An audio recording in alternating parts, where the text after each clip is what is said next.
guys, welcome back to another episode of Sustainability in the Sea, a podcast for ocean people by ocean people, produced by FutureSwell, hosted by me, Carissa Cabrera. I'm really excited for today's episode because we're sitting down with the co-founder of 4Ocean. So if you haven't heard of 4Ocean, they were originally based out of Florida, but they do cleanups all around the world. And they started maybe with a bracelet, but they're doing so much more now. And they're actually, letting go of the bracelet entirely, which we'll get into. But I think that 4Ocean is such a valuable story because it really took a business idea and turned it into a larger movement for clean oceans. And I think that the future of entrepreneurship and business is all rooted in that purpose and passion and bringing that into a business. I mean, that's what we're trying to do with the community here at FutureSwell and also with sustainably minded businesses that we work with and partner with. So getting to hear it straight from Alex, like how he built this, what the hardest parts of it were at the beginning, what it looks like now, was just so inspiring and also relatable to any of us that want to do something for the ocean but are unsure how to maximize the impact the best it can. So guys, this is a good one, and I can't wait for you to hear about it. Before we get into it really quick, I just want to remind everybody that we have a monthly newsletter. It's called The Ripple, and it's full of all this incredible resources for you guys, whether it's good ocean and climate news that are going to help curb climate anxiety and help you feel more hopeful, or jobs, internships, opportunity, internal updates for us, and really like things to build your toolkit when it comes to ocean conservation. So if you're not already subscribed to that, definitely do it. It's in the show notes. The one this month is specifically focused on hopeful things to keep us all going. So, all right, let's get into it. Welcome to Sustainability in the Sea.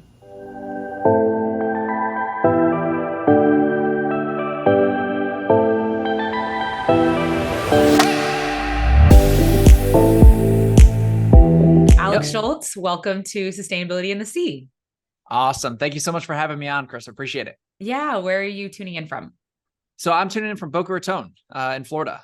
Oh, wonderful. So for those that might not know you yet, you are the co-founder of the iconic ocean brand 4Ocean. I learned about 4Ocean when I was maybe in college. I remember it was the first, when I came to Hawaii for grad school, my parting gift, my friend gave me a 4Ocean bracelet. That's awesome. And I know that I want people to get to know who you are and how you started this. Sure. So why don't we just start with, did you grow up in Boca Raton, and what was kind of like your aha moment with plastic? Sure. So, first things first, thank you so much for having me on. Really, really looking forward to diving in. I actually grew up over on the west coast of Florida. So I grew up on a small island over on the west coast of Florida and spent almost all my time on the water. Typically didn't really, I played sports and did other things as well, but like I wasn't watching TV and I wasn't like going to the malls and stuff. I like lived on a little 16-foot Carolina skiff. And so that's where like my passion for the ocean really developed. We were the largest of the 10,000 islands. So basically the Everglades. So that's where I really had developed my passion for the ocean. And then when it came time to go to college, a lot of my family went to Florida State, and I'll just be honest with you, I wasn't really a big fan of, my hobby being kind of like partying, because I knew, if you go up there, there's a lot of fraternities, sororities, and a lot of stuff going on. It's kind of landlocked. And I just said, wait a minute, FAU is like a mile from the beach. Like I'm in. So I ended up coming over here and originally came over here for ocean engineering. And then after doing an internship and realizing that it was more of a desk job than I realized, that's when I switched to entrepreneurship and got my degree in that and met my co-founder and a bunch of other buddies. And we just went on a ton of surfing trips. And so all throughout college, we were going to mostly Central America, like Panama, Costa Rica, El Salvador, things like that. Cause it was cheap. We could go for a 7-day trip with a bunch of buddies and go surf like crazy and then come back. So it was actually after college where I got introduced to really the plastic pollution problem, on a trip to Bali. And that's where, for me, that was like the big kind of aha moment when it came to ocean plastic. I'll be candid with you. I'm still not this perfect individual when it comes to sustainability, but I was back in the day, like using water bottles, and I would use a Mhm. K-cup, and like I really just didn't understand it because the waste management infrastructure here in the States is great. And I think that it wasn't until going to a place like Bali and seeing like crazy amounts of plastic like on the beaches, washing up in the waves, like it's mind melting. And I think that's where for me it was like, oh my gosh, wow. Like you'd always hear the facts, and you know how like I think the media said the island of plastic offshore. Yeah. And it's really not an island, but that was something that drove a lot of awareness for me. And it wasn't until seeing that firsthand that it was like my aha moment. Wow. I feel like everyone says Maldives and Indonesia. If you go there, you just see it firsthand in a way that Yes. you don't see anywhere else. And um, that feels like something you can't ignore when you're looking at it head on. Well, and that's the craziest thing about it is like you go to these places that are supposed to be like picturesque and Hmm. some of the most top destinations around the world, but I mean it's heavy. Like sitting there, especially in like Kuta in the downtown area, just right there on the beach, like seeing families, kids, massive groups of people like swimming through like just plastic for days. I mean, I'm talking like mounds. It's not just Yeah. like a couple pieces here or there.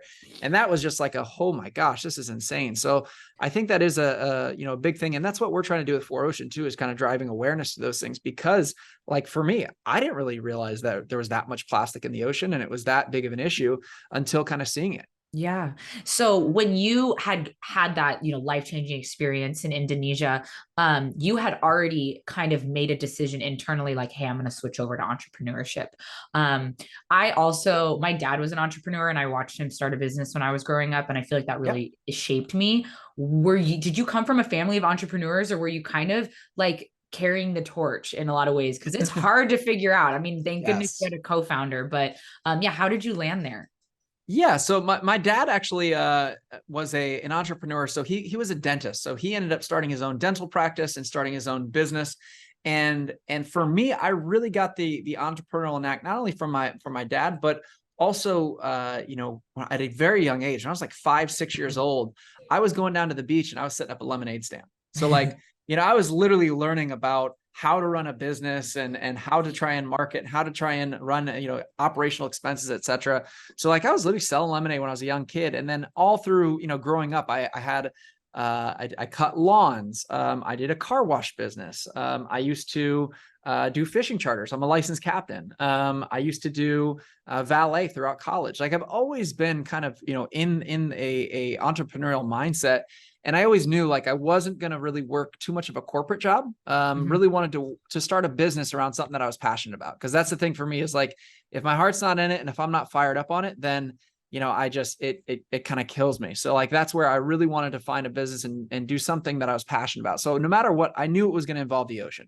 Yeah. In some way, shape, or form, it was going to involve the ocean. And it really wasn't until that was like, man, I really think that we could have a huge impact on this. Yeah. So, walk us through how that conversation went with your co-founder. Were you guys in Bali together, or did you come back Yep. and tell him everything you saw? Yeah, no, we were there together. And we had the idea and we wanted to find a way. We essentially saw businesses. When you think of like Patagonia and Yvon Chouinard, being able to like disrupt supply chain with sustainable materials. You think of Mhm. like Blake Mycoskie with Tom's being able to implement like a 1-for-1 model. It was just so cool seeing businesses that were having like huge impacts and really creating movements. Cause I think that's one of the biggest things that 4Ocean has the opportunity to do is to drive awareness and create more of a movement versus trying to pick up every single piece of plastic out there. Cause that's just not going to happen. Right. Mhm. We're going to do everything we can, but I think the true impact is on the awareness side. So, we had the idea and said, let's sell a product that can help fund this because, there's so much plastic in the ocean in these different areas. And that's where we came up with the idea for the 4Ocean bracelet. So, it's made from recycled materials. And we said, hey, for everyone sold, we'll pull a pound of trash from the ocean. And, when we first started, I mean, it was just him and I, we thought it was just going to be, something small, like, oh yeah, we can go clean this up. Like no problem at all. And it took off really quick. And You're like, it we took off. can't be cleaning this ourselves. We're gonna need to hire folks. It was chaos. I mean, it was chaos, like purchasing boats, hiring captains, like scaling the entire operation. Like we went international, we expanded to Bali, over to Haiti, to Guatemala. it's been insane. I mean, that first few years was an absolute roller coaster, and it was madness. But we had a great time, and we were able to hire a lot of captains and crews, and and clean a lot of plastic out of the ocean. Something that I love, and what I was looking at when I was learning a little bit more about your personal work, is that for a lot of these folks, when you go into other countries like Indonesia, they are able to get paid a living wage to clean their ocean, which is Yes, empowers them in a financial way to help give back, instead of maybe some of the other options in that area, whether it be I'm sure you're more familiar, but I feel like that yep, model can be so helpful yes, to kind of pivot to waste management, but also waste, regeneration of their home, which is like a yes. legacy or a generational. Was that something that you had in mind when you went there from the beginning? Yes, like always, always, always wanted to, it sounds like so picturesque, and it's so cool to be able to think of like a fisherman who's really struggling because of plastic in the ocean. You're able to create a business model and fund a full-time living wage job with, and we cover 100% of health insurance benefits, like the whole nine, to be able to do that, cleaning plastic out of the ocean. So like that was always our vision from the beginning. And I think for me, it was so incredible when we first started, because I'll be candid with you, a lot of people when in these different areas, like didn't believe us. They were just like, what's the catch? Like, Right. yeah, but like timeout. Like you guys are saying you're coming here, you're not a nonprofit. You're telling me you're going to pay me to clean up trash. Like, so there's a lot of hesitation. And it wasn't until we really started gaining that momentum that we could explain, like, no, we're dead serious. Like, hey, here's, once we started getting some social media following, we said like, this is our business model. This is what we're doing. And, we really want to create jobs and employ you guys. And then at that point, it was awesome. It just took off. But I think one of the things that I love the most is, it's my favorite thing to get to travel and be able to get in the field with our team, and sitting down, like in between, like we typically will go and visit, we'll do a big meal with everybody, sit and be able to break bread and relax.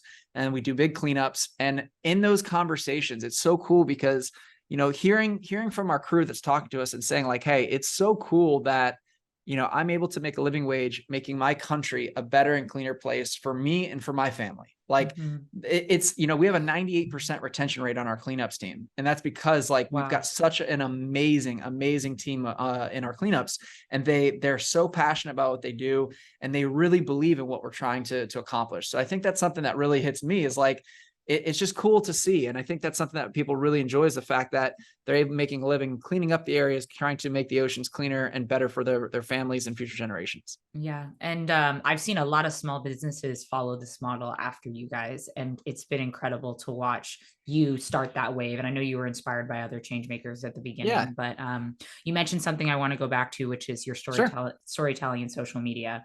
sure. I personally remember feeling like you guys were so far ahead of that media game in the early days, really covering what you were doing. Was that something that you knew from the beginning or learned in school? Like, we got to make sure people know what we're doing if we're going to build a community, a brand around this, because you have an extremely tight knit group of supporters. I know Yeah. probably more so where you're based and where it all started, but it feels like that movement began because of your storytelling. Do you find that true?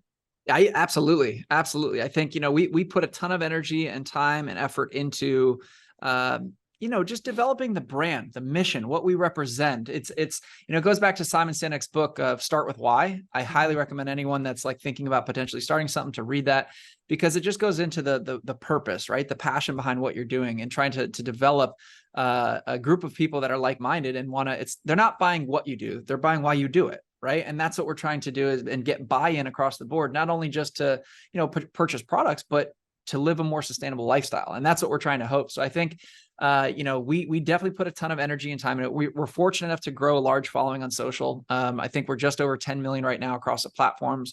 So it's so amazing to see so many people enjoy what we do and the content that we're putting out there. But I think it is super important, for anybody that's trying to start a business or start, a movement of any type, trying to put the effort in there to really crafting the story of what you are trying to accomplish, and being able to get like-minded people, on the same page, is so important. And I didn't really have a background in it. No, I'll be honest with you. I got a degree in entrepreneurship, but they don't really teach you these type of things. Like, it's not in the nitty gritty of like social media and how to build followings and how to build a network. And, we talked about the Porter's 5 forces and macroeconomics and things like that, but it wasn't really in the weeds. And I think, for anybody listening, I highly, highly recommend, I just can't speak highly enough of podcasts, YouTube, forums, joining different groups, joining masterminds. So different groups of people that are, focused on similar things and kind of getting together, because that's what's really helped me to understand what these different people are doing and how we could potentially leverage our platform and, just improve and get better at what you're trying to pursue. And I think that's been so crucial. So highly recommend that to everyone listening. Well, also when you think about the creator economy or the creative economy with these videographers and photographers, you're able to provide them also a job that's mission-based, that's helping the planet, which is such a better alternative compared to working for a large corporation or a food brand or something like that. And that's in the same vein as what you're doing for the fishers and things like that. Exactly. We work with some awesome content creators that are out there. They got the travel bug, they're traveling, but we always say, hey, we'd love to have you drop by our cleanups in Bali. Go spend the entire day with our team and see what we do and get into the back of the house, see how we process, how we recycle, how we run our operations. We'd love for you to go spend time. And it's just so cool after they spend some time doing that, connecting with them, because we just, we've got such a great team and they're always hosting people and being so hospitable. And it's awesome to have, these different people come out there. But I love the fact that we're able to allow people to chase their dreams and create cool content around sustainability. And going back to those early years, what would you say, looking back, like, were some of the biggest challenges or times of adversity that you faced when you were like, wow, like it clearly picked up quickly. You clearly had something incredible that the community wanted, but was it just figuring it out? I remember it's difficult. It's different for everyone, right? Sure. Yeah. I think some of the most difficult things that we experienced when we started out was scaling so quickly. It was, oh my gosh, it was insane. I mean, we went from, a handful of people to, I think, over 300 in a matter of like a year and a half, 2 years. Yeah. So, and honestly, it puts you in a whole different position. So like you literally go from, a small, scrappy little startup with you and a few people to like, oh my gosh, like we have like executives and teams and all these different locations and satellite offices, and we're doing all this different stuff. And it's a lot to manage. It absolutely is. It's a lot to manage. And it's just super important to stay focused on the why, right? I say it a lot. We're ocean first, product second, and it's easy to kind of get into that realm of like, all right, we're a product company and you've got to be the best at selling products and it funds the mission. And that's where, the algorithm changes and constant updates that are, ever changing and trying to stay ahead of the curve. It can distract you at times, but it's just super important to make sure that you do stay focused on the why and everything that we're doing. Yeah. And I think that you guys have done an incredible job, because I know that from when I meet people from Florida, you guys are the household name when it comes to it's on every boat, it's on every fisher boat, it's every student. And so that type of movement, would you say that was like an organic kind of snowball effect happening with young people just wanting to be like, I want to support this and I'm here in Florida? Or were you like, we got to make sure the college students know who we are, we have to make sure the fishers know who we are? Looking back on that expansion in Florida.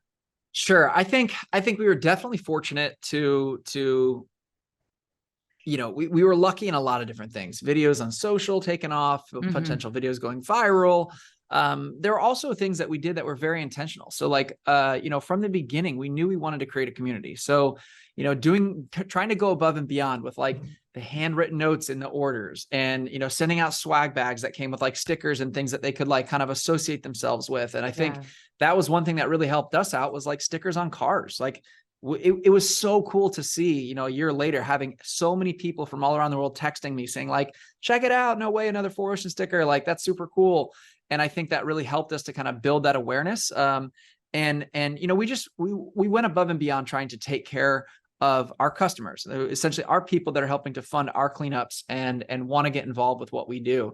And, I will say, like, when we first started, it was also very intentional in the sense that it was my goal to make cleaning the ocean cool, right? Like trying to make sustainability cool. Because a lot of people view certain things, especially back 7 years ago, going on almost 8 years ago, was like, trash, like, oh, clean up, smelly garbage. Like, I'm just not stoked on it.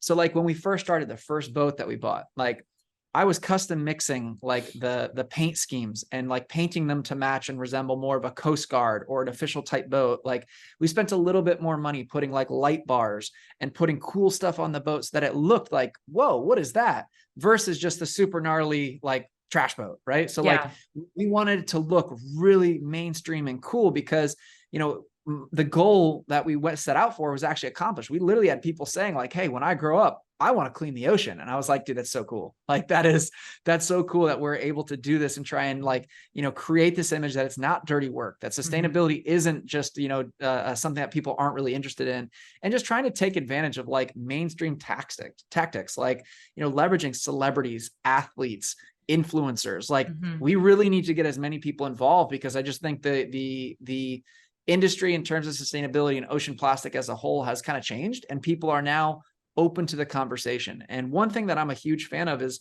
I love how clean oceans bring so many people together. There's so much happening in the world that's divisive. And when it comes to clean oceans, I don't care what your background is, what your interests are, everybody agrees like, hey, we don't like plastic in the ocean. And so that's what's so cool, seeing so many different people from so many different backgrounds all like get together and clean the ocean and our forests. That's a huge thing for me. And that's why I really love pushing forward, the entire message. Yeah. I mean, it's like a bridge that brings people together. And when you're at a 4Ocean cleanup or you're doing something, you might meet someone who's maybe doesn't align with you in all areas of life, but you can agree on this one thing as common ground. And then that can build a movement and community. So where are you at with 4Ocean now? And what goals do you have for the next year? Sure. So we are expanding our cleanup operations right now. We're operating out of Guatemala, and we're targeting the Rio Motagua, which is one of the world's most polluting rivers. It's believed to account for a very significant amount of plastic entering the ocean. And so right now we are actually implementing boom systems in the rivers and hiring more captains and crews in that area to expand our cleanups to try and stop plastic before it has a chance to reach the ocean. And we're also just trying to get more efficient with our cleanup operations, like trying to do everything we can to expand and pull as many pounds of plastic out of the ocean. And right now what we're doing is we're actually expanding our business model. So, I like to tell everyone that the bracelet was, in a sense, our Kickstarter campaign. Think of it as a stepping stone to the bigger picture. And what we started out by selling a product to fund our cleanup, to really grow the brand and to be able to get this awareness, we're now expanding into our partnerships business, where we are partnering with brands and we're working with them on multiple different aspects to try and influence them to find more sustainable solutions for packaging. So in the meantime, while they're transitioning, we are offering our cleanups as like essentially a service. So we're offering our buy one, pull one promise to other brands, so they can sell products and also pull pounds of trash from the ocean. They have the opportunity to even pay to offset certain amounts of plastic by utilizing our cleanup crew members, and while they're transitioning to their sustainable practice or sustainable packaging solutions. And just really looking for other means to diversify our revenue and find different ways to fund our cleanups. We've primarily been funded through our product sales, but we do have a couple government contracts that are very small in the grand scheme of things. But our partnerships business and our wholesale business, we're trying to just diversify all of it, especially getting a little bit more stability when it comes to like things like COVID. Like nobody knew what's coming down the pipeline with COVID, but by being able to expand our business models, we're able to reach more people. But I think the thing that I love the most is we're actually starting to have a pretty big influence in the brands that we're starting to work with in terms of the plastic that they're producing. Because we're working with them to say, all right, well, let's do an audit. Let's calculate the amount of plastic you guys are consuming. Let's work to kind of nip out any of these areas where it's just kind of wasteful, and we can find different packaging solutions. And I think that's the dream of me. Is not a dream for me is not only just to remove 1 billion pounds of trash in the ocean, but it's also to prevent 1 billion pounds of plastic from ever even reaching the ocean. from getting there. That is incredible. I feel like when you Yeah. think about the partnership model, the sky is the limit with that, because Yes. then instead of having to focus on this product front where you're selling things to fund your people, they're doing it. Yes. They're doing all that for you. And you can just focus on employing and scaling and finding different parts of the Yes. world that need cleanup work. And you have that down to a T. You've been doing it from the beginning, that Yep. it's best to just empower you guys and almost outsource that piece that that Yep. businesses and brands have been looking for a long time now. Yes, you hit the nail on the head, Chris. I cannot tell you how much I wish, that the money that we'd had to spend on marketing to run our business in the past and everything. I wish so much that could be going to our captains and crews. Like, Yeah. the partnership model diversifies our business model in a sense where, just like you said, we're able to work with one brand to expand a cleanup location, and we're able to help them really change how they're operating and try and get rid of the waste plastics that they're using. But then we can stay focused on what we do best and expand and go hire more captains and build more boats and really get more people on the water cleaning plastic out of the ocean. So it's a really cool model. And I'm a big fan of it, and it's gaining some traction right now. And we're really excited for the next phase. Yeah, that's going to be incredible. And then something I always like to ask people is, for someone who wants to be in your shoes one day or wants to work in this area of ocean conservation work, what is like a best piece of advice you would want to pass on that maybe you had to learn the hard way, or that you definitely wish you could, get in the hands of students or the next generation? Sure. I think it goes back to my comment as far as, taking advantage of all the tools that are available to you. One thing that has been huge for me is I've recently joined so many different networks. I joined YPO, which is Young Presidents Organization. I joined Vistage, which is a group of local really CEOs and business owners. I've joined multiple masterminds, not only just conservation, but from a business as a whole, like these podcasts, YouTube, seek a mentor out. For the first few years, we went with like almost no help or guidance, like no, sounding board to back off. And it was chaos. And honestly, we've definitely stepped in some potholes because of that, because, these different mentors would have the opportunity to say like, hey, have you thought about this? Or maybe you should really challenge that.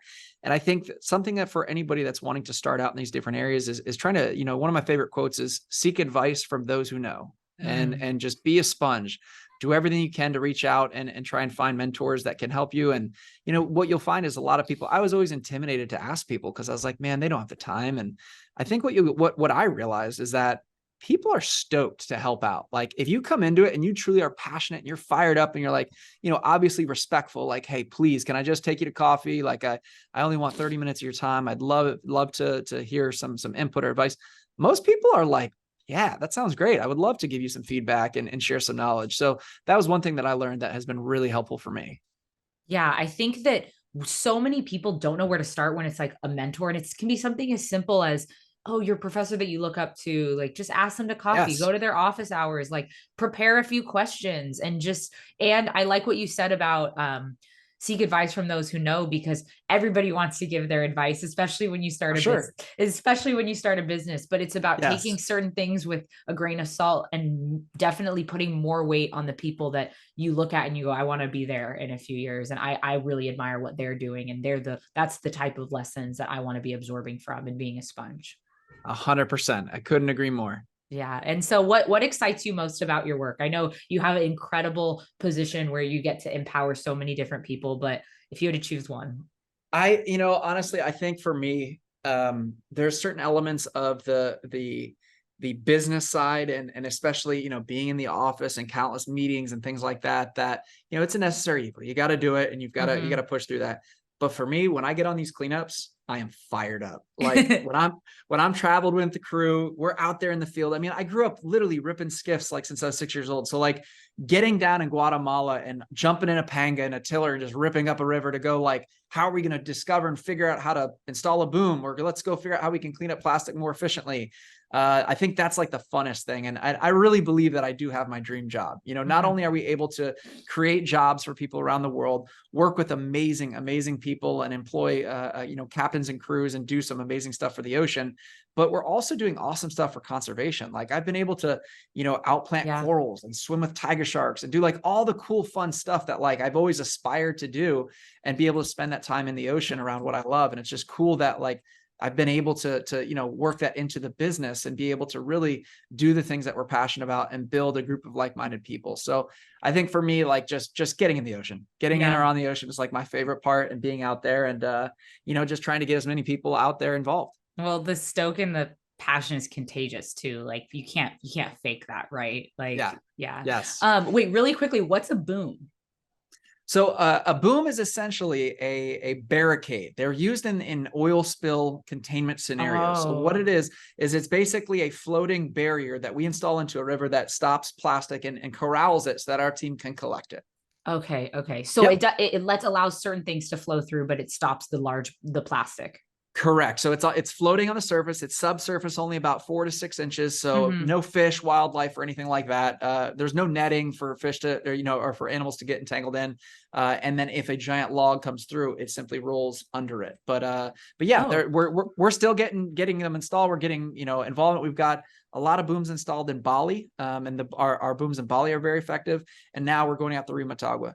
Rimatagua is just a whole different animal, because like, this is a monstrous river that when it rains, I mean, you're talking about a 200-foot wide river that will raise 10, 15 feet in elevation in a matter of like 12 hours. So we're talking about just like a 6-knot current barreling down, and like you'll be sitting there collecting plastic, but then there's like a 60-foot tree that with a log that's like 6 foot around that just comes barreling down. So like, we definitely have our work cut out for us, and we definitely have our challenges, but you know, we're up for the challenge, and we're having a great time doing it. Yeah, you're always learning, right? No matter what. Always learning. Always learning. And then our last question that we always give every guest is, okay, if you had got to put one message on a billboard that all of the most powerful people in the world could see, and have to read it, what would your message say?